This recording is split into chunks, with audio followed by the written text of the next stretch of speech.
Good morning from the Burtisses up here in Speculator in the Adirondack Mountains. We come to you this morning because we miss you and we hope you are all doing well. Um, as we know, for the last couple of weeks, we have been doing some daily devotionals, and Pastor Rob and Pastor Eddie have asked us this week to share a little bit each day, and we've chosen to do this by video, try to make it a little more personal, but really we have some thoughts that we want to talk about, and they are. And they are, well, we thought, what could we say in 5 different mornings to really encourage you as we go through this time of quarantine, of stay at home? We're missing people, we're missing our church. What does God have planned for us in this time?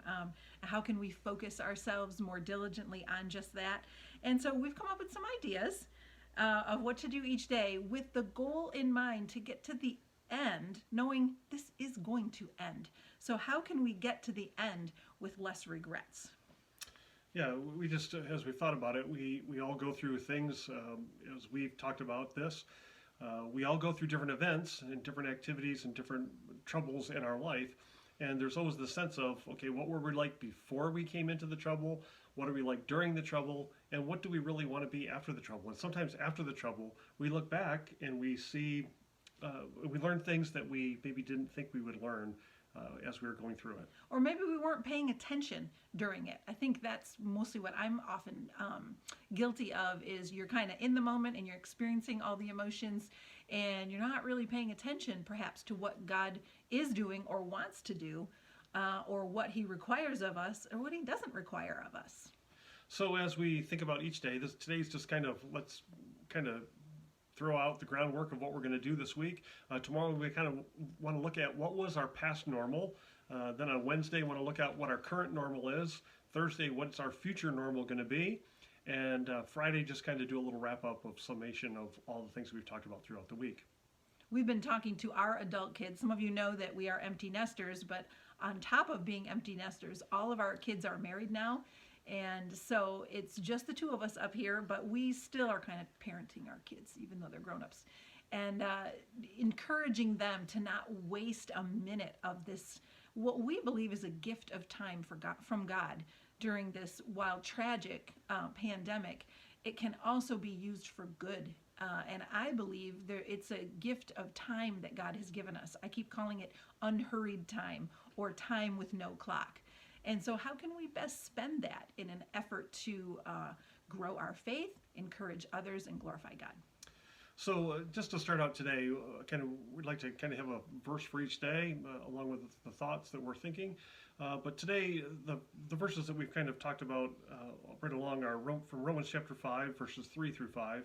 And they say this: "We rejoice in our suffering, and knowing that suffering produces endurance, endurance produces character, character produces hope, and hope does not put us to shame, because God's love has been poured into our hearts through the Holy Spirit who's been given to us."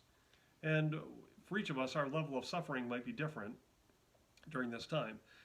We all do not suffer the exact same way. Some of us, it might just be the fact that, as in our case, we're separated from people and can't associate with anyone. But for some of you, it may be a loss of job or a loss of income or reduced income, or maybe there is sickness in your home. Maybe there's been death in the family related to this virus or not related to this virus. But all of our suffering is different. Maybe they're just bored. Or maybe they're just bored. I mean, how many more puzzles can we do, right? How many more TV shows can we try and watch? How many more books can we read? Oh, there's plenty of books to read. But our case being, our suffering all looks different during this time. But knowing that whatever our suffering is, that there is endurance that comes through that as we work our way through it. There's this building of our endurance, and we're looking forward to that. And the endurance helps develop our character. And I hope that when we get to the end of this, that our character will be stronger, and then the character produces hope. And the hope is found in who God is, what God has done for us, and what God is going to do for us.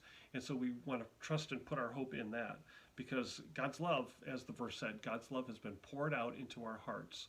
And so I guess our question for today is, how can we see and how can we find God's love in all of this? What are we looking for? How are we seeing God? I recently read a book that just spoke to that fact of sometimes we get caught up in all the things that are around us and we miss God. We have lost our awe of God. We've lost our focus on God. And so, how can we see God in this suffering, this thing that we're going through? We want to be focused, again, back on who God is. So, how can we see God's love in this? So that's our homework. And if you want the verse reference, that's Romans 5:3-5. And we'll see you back here again tomorrow. Hope you have a great day.